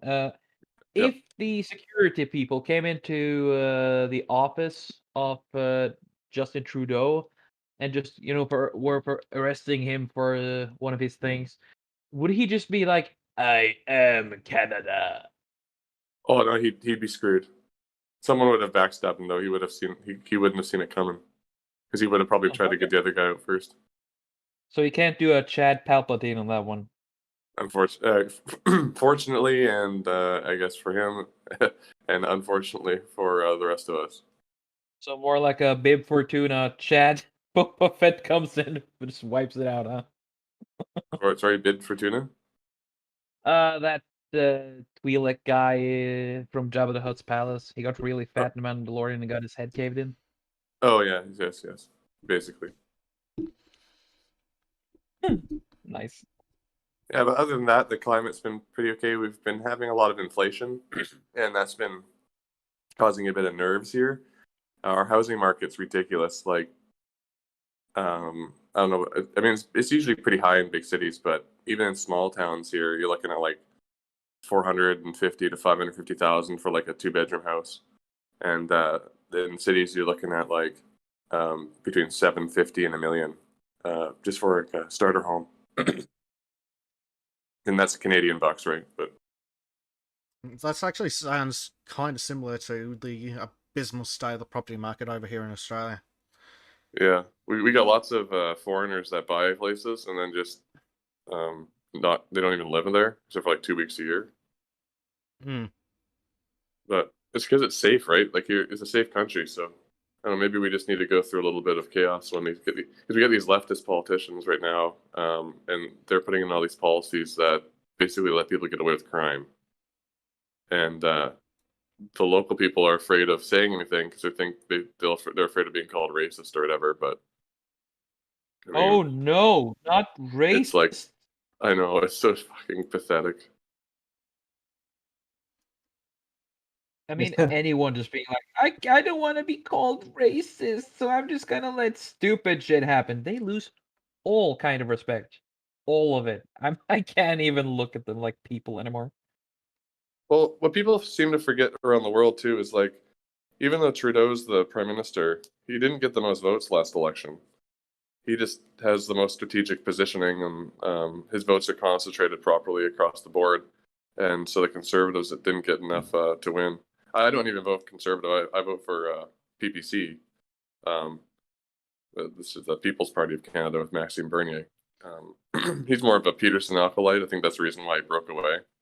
He almost won that election when he ran for Conservative leader, but he lost by like it was like 49 to 51%. And then all the ballots were erased. Of course. It It was was fortified. Yeah. Yeah, it was fortified against him. Almost like in America. Sorry, I mean it was totally beep beep boop. YouTube. Yes, the Associated Press has confirmed that he legitimately lost the Conservative leadership election. Yeah. Totally. Yeah, but before I have to bounce, can we get to the cancel culture topic? And comedians. Wonderful. Yes, cancel culture. The comedians are revolting. Love it. Yeah, We I need just more. want to, I just kind of want to say that there's something that's been bothering me about cancel culture recently, which is that, the left's defense of cancel culture is always, oh, well, it's just consequences for words and actions. Obviously, people's actions have consequences. You can't be against that. And it's kind of like, well, in a sense, it's how I would compare, say, witch hunts to an actual legal proceeding with the standards of the modern American court, let's say, or at least what the standards should be, not what they were in the case of the Chauvin trial, for example. But kind of the problem with cancel culture, with critical race theory saying that everything is racist, and with Vosh, using inductive reasoning to discern that conservatives really just hate black people. But the problem with like all of those things is the, I guess, absence of the presumption of innocence. You know, I'm not against there being social consequences for people's behavior or like people doing the wrong thing. In fact, I think social consequences are a necessary part of our cultural ethos and our discourse. But social consequences, like legal consequences, should be metered out in such ways to protect the innocent. So there should be kind of a baseline assumption of innocent until proven guilty, or a general good faith charitability given to the opponent. It's like, well, are they actually saying this? Do they actually believe this? And if they do, are they badly motivated, or do they have sincere moral convictions that bring them here? And I think it is that lack of good faith and charity that is the problem with a lot of this cancel culture shit, you know? I think there could be social consequences for certain actions, but there is an eagerness to impose them and a lack of charitability to the people they're imposed on, that the whole system just gets completely autistic. Like, it would be like arguing in favor of the Salem witch trials by saying, oh, well, do you think it's a bad thing that we have a court system? No, I think an actual court system is healthy, but what this is just vengeful, insane, deluded nonsense. And petty too. Well, Yeah. One of the by the way, biggest. Spoon had to bounce because he was starving. Poor thing. Poor Spoon. Well, hopefully we'll see him next time. Wait, does he count as a starving African then?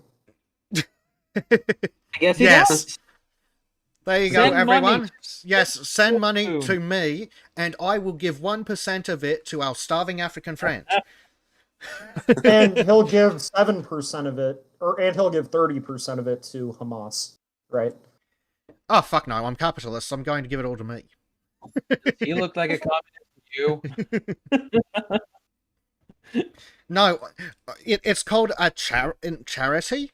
You take all the money, you give 99% of it to yourself, and then you just give 1% to the dirty little Africans, because that's how a lot of these charities seem to act. It seems entirely reasonable to me. Leftward, not ours, by the way. Indeed. Because we think that the Also- Africans are capable of having a culture if they are forced to. Also, I think the whole idea of giving the donated money to a actual charity is super derogatory. Is that the word? Yes, it's super derogatory.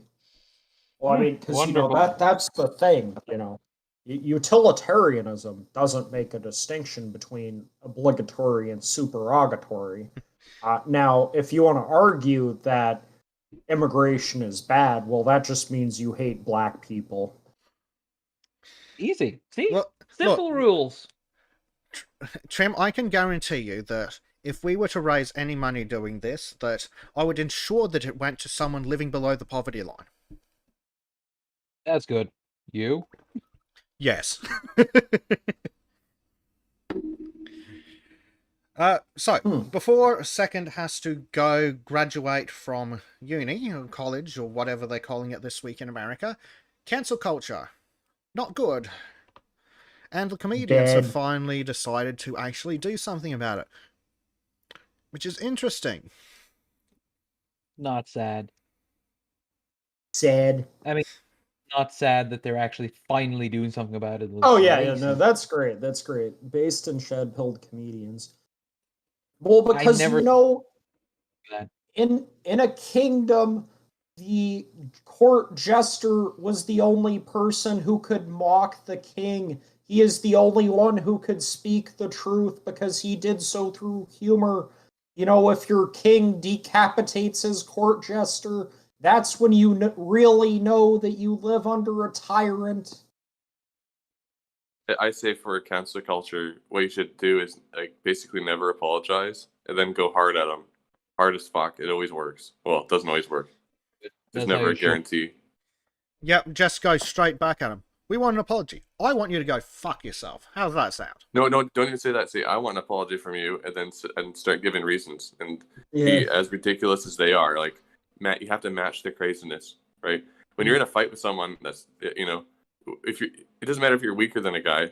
All that matters is if you're fucking crazier. That's true. Well, True, no well, one that's the wants to thing. fight the crazy guy covered in his own feces. Oh, As- he's got nothing to lose, right? So you just got to be crazier than the crazy guy, and they're crazy already, but they're not fucking brave. These people, they're fucking cowards, and if you go hard at them, they will back off, and they'll run hiding with their tail between their legs.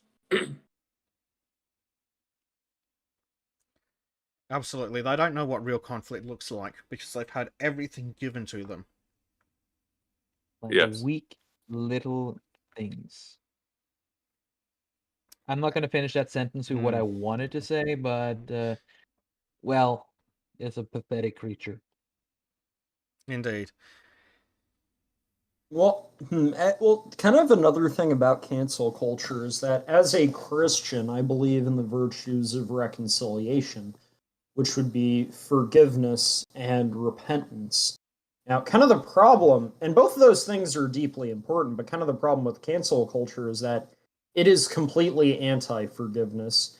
And because any apology or sincere repentance is just used to beat the person over the head with an admission of guilt, even when somebody actually does something wrong, if they have any sense, they're not going to apologize for it because they know what is actually being attempted is not a sincere attempt at reconciliation. So you get a bunch of people with no sense of forgiveness, and then a bunch of people who completely break away from any kind of social standard surrounding human behavior because they're like, okay, fuck it. Why would we conform to any kind of standard of civility or politeness when the standard has just become so twisted and warped?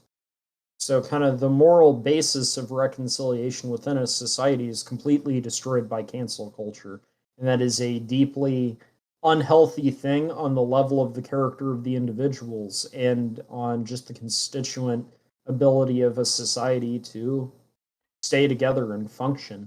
It is just deteriorative. Cancel that's the culture. Cancel culture is cancer. I was about to say. Also, it's similar to just watching piranhas eating on a fucking animal in the water. Absolutely. Yeah, if they can get out of the water and get some air, they might get out of there. But if they just lay down and take it, they'll be slowly picked apart. It's an online struggle session, basically. I should probably bow out now. Just kind of one last thing is that there is a person I remember who was canceled. I believe this was like, some Jewish guy about 2,000 years ago who said some things that were controversial to some people. And a mob got together and, tried to cancel him. What was his name? Joshua, Jesus, something like that. Yeah, something like that. But yeah, any progressive Christian who argues in favor of cancel culture just needs to seriously reflect on that. All right, well, I'm gonna go graduate, my lads. So I will talk to you guys. Congratulations, man. Yeah, congrats, man. Good job. Peace. Oh, I like that kid. He's a good boy. He's good peoples. And actually, the guys in the comments sections really like him too. We got a comment yesterday from Captain Mame who said, "Second Plague, I absolutely love your impressions on Lotus Eaters." Oh, we all do. We all do. Right. So one of the other things I wanted to ask you about, Liquid, was how are your kids coping with what's going on up in Canada? They're doing okay. Like the schools are pretty much open. It's not really because I'm okay with my kids going out and seeing their friends and stuff.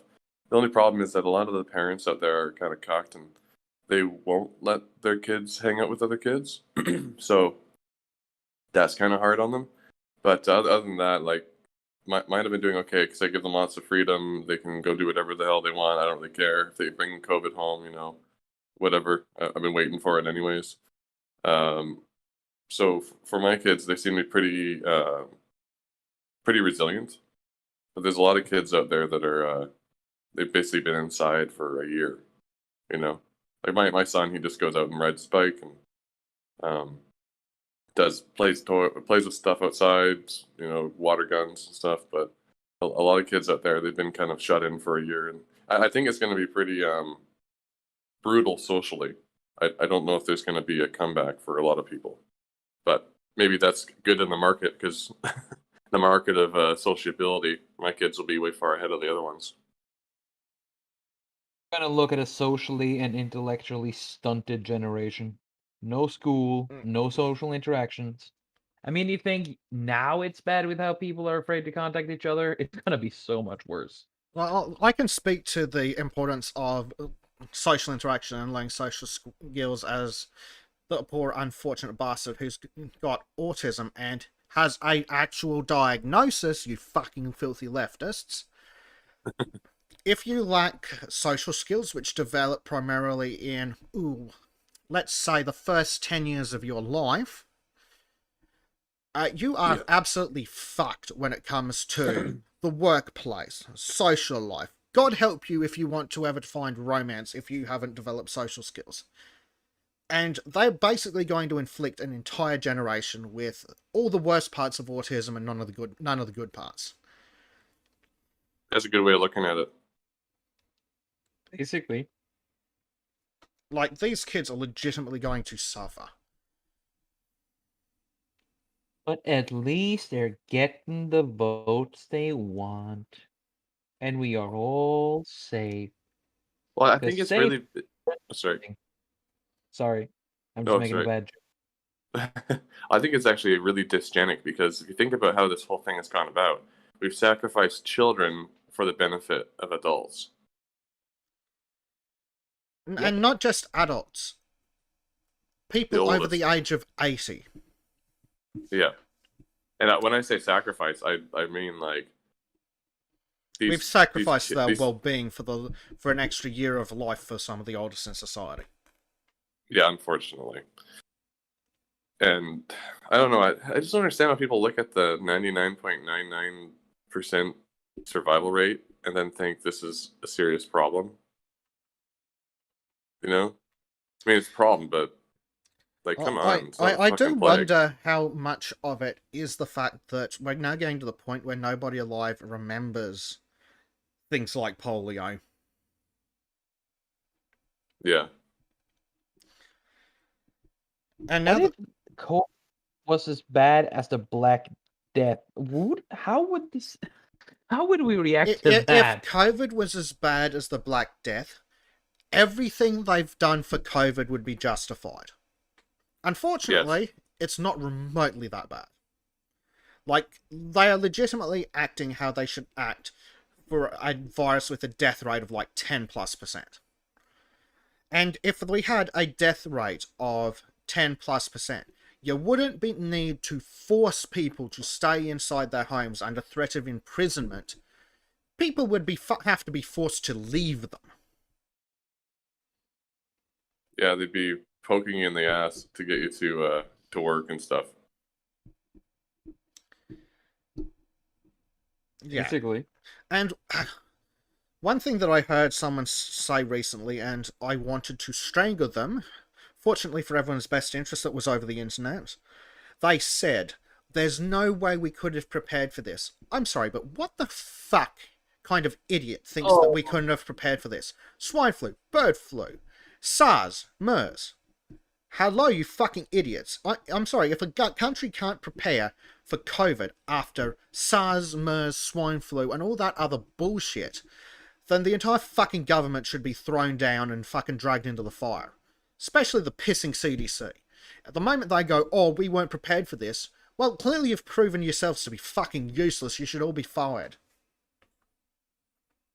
speaking of stupid, downright retarded statements like that, we had one in Norway. I may have mentioned it before, but I'm not quite certain.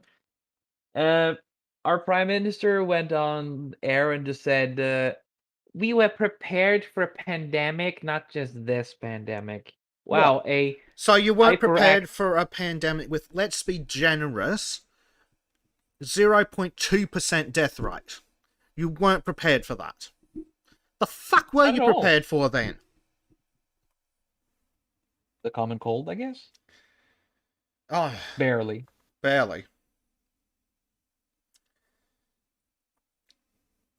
I know I sound a bit simple, but I just think, I mean, this disease, don't get me wrong, this disease is terrible for people over 80 or people who have chronic lung diseases and shit like that. or Those 4 people or who more comorbidities.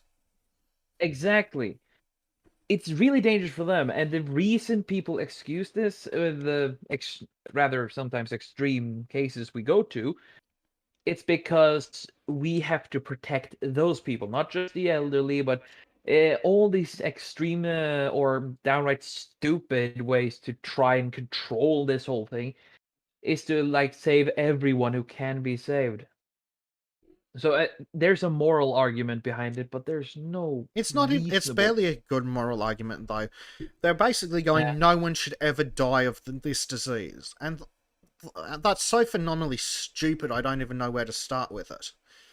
But It's very naive. I'm going to rant more lightly this time, champ, about the stupidity using the numbers from Queensland. So, There we in go. Queensland, specifically in the Greater Brisbane area, an area with over 2.5 million people, in all of every time someone has had a case of the COV that hasn't come from overseas, they've locked down 2.5, 3 million people. And how many people have died in Queensland, Trim? 7. 7. A 0.0044 death rate. 600 infections since May last year. Well, that sounds completely reasonable, right, Liquid? Completely reasonable. Yeah, why not? Shut down the whole world, and then no one dies, no one moves, no one gets hurt. Exactly. Cyborg everyone. Immediately. Life support. Come on. Iron lungs here and there. Well, and the best part is, being that it's such a phenomenally low number, I could bet I could go out and find a... what's a good number? I reckon I could probably find 10 times as many people who have died from suicide since March 2020 than have died from COVID in Queensland. Yeah, here during COVID in BC, the death rate from overdose doubled. Yep. For Robert Longshore over in the chat, 7 with COVID, not of with. So, as far as we know, all 7 of those could have died from other reasons. But let's be generous and say that all 7 of them died of COVID. That still doesn't justify any of this shit. Yeah, no, for sure. One thing that justifies it. One thing justifies it.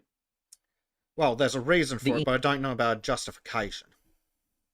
Well, if you're a politician from Australia, it's a justification anyway, and I'm trying to see it from their point of view.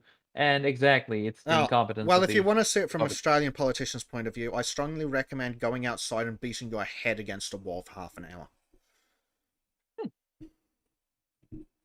Nice. I'm gonna try that. Maybe I can go for prime minister down there. Do you have prime ministers down there? Yeah, we have prime ministers. And in Australia, we've got a reverse competency hierarchy. The dumbest person in the country, we make prime minister. Ooh, that's competition. Oh, yeah. It's just like in Canada, actually. In Canada, we elect decadency. You know, I think actually, well, we've elected decadency, so I'm thinking that maybe that's just a sign of the times. You know, like this idea that we can save everybody. You know, save all the kittens, save all the whores. You know, I don't know if we can. I don't know how much longer our our society could survive with this sort of state of being. I think it's doomed to turn into like the fourth turning. Fourth turning?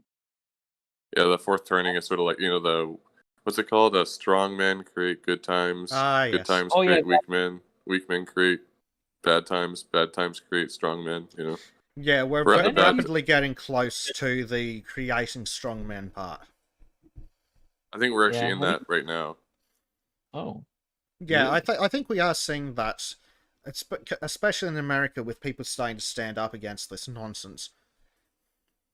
Yeah, I think like, I mean, you're at the sort of cutting edge of the strong men being created by hard times, but it's still going to get much much worse, and Of we're course. going to have to create a lot more strong men before Yeah, things so change. it's going to get worse until we reach that critical mass of strong men to drag things back to sanity. You know that When you see Simpsons, strong- Simpsons strong- episode with the good. I just wanted to say, when you say strongmen, I just imagine, the those British strongmen with their weird whip suits, just like standing in. From the circuses and things. Yes, exactly. Oh, Mustache.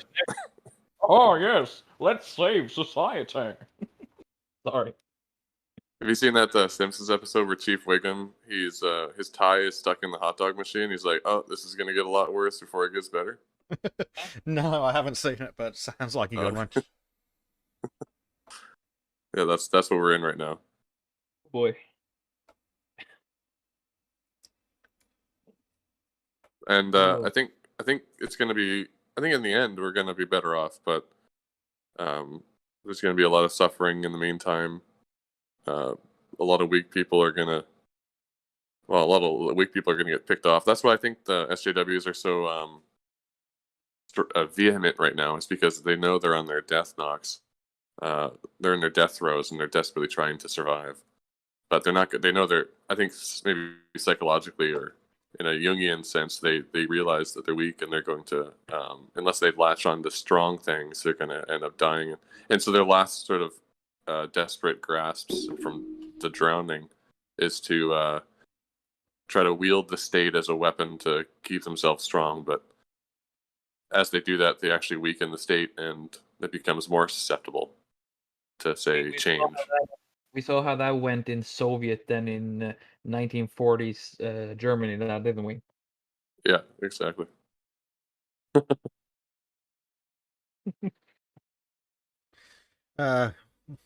Dear. Well, I think we're moving towards the end of tonight, so let's talk about something a bit more positive. Liquid, what do you get up to on your YouTube channel? I see you've got some interesting stuff. Oh, me? Yeah, you. Oh, well, I have done a couple of writings that I've put up there. I have some more I have to put up, but just sort of, well, during COVID, you spent a lot, at least at the beginning, I spent a lot of time inside because we didn't know how bad things were going to be. And I wasn't at work because work was closed because of COVID. So, I basically had like a free 6 week vacation. So anyways, I did some renos in my house, and then I also did some writing, and I put those up there on my YouTube channel after a while. And we also do a D&D stream every Sunday at 4 p.m. UTC. So depending where you are, and there's me. There's our DM is from Romania, Eat Sleep Troll. He's a co-mod with me on Sargon of Akkad Reddit. And then we have a couple of other guys, one from England, I think one or two from the United States, and then a South African. And it's a lot of fun. So we've been posting that there. We're gonna make our own. We've been posting it to my channel just because I have it, but we're probably gonna end up making a separate channel just for the D&D streams. But it's my first D&D game, I guess, and it's been a good time.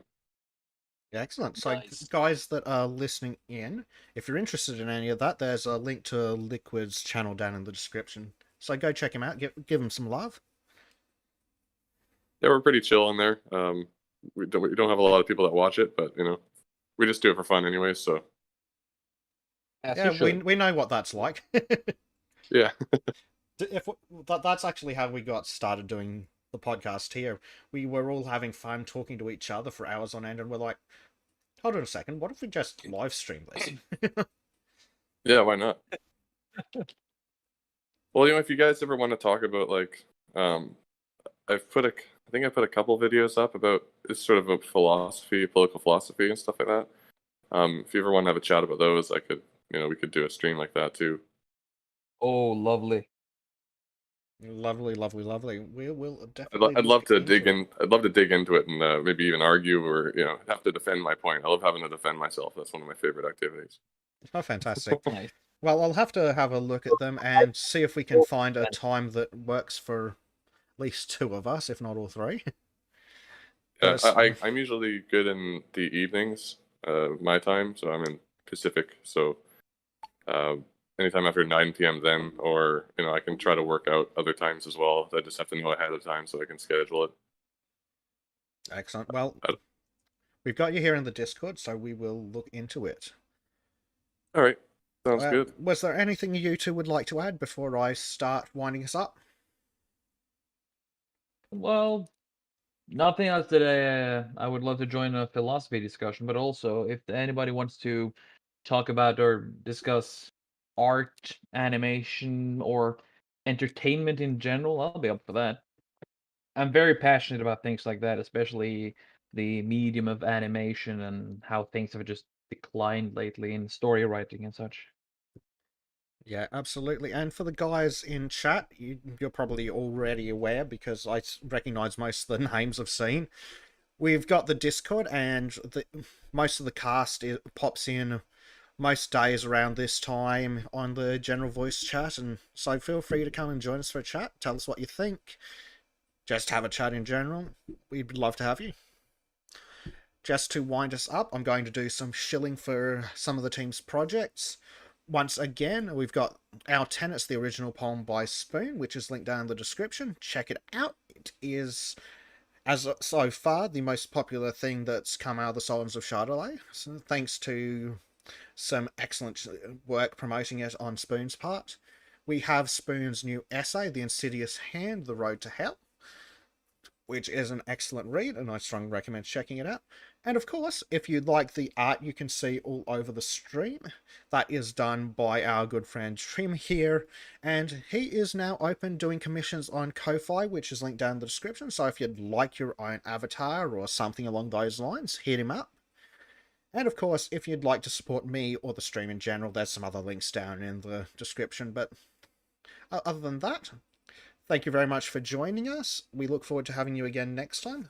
Thank you for making the time to see us, Liquid. It's been good to have you. And Well, thanks for having me. yeah, hopefully we will do something like this again, or some other project. We will look into it. Trim, as always, good to have you. And we will see you all next time. Thank you for joining us. This has been the Sultans of Shadilay, and good night. Toodaloo.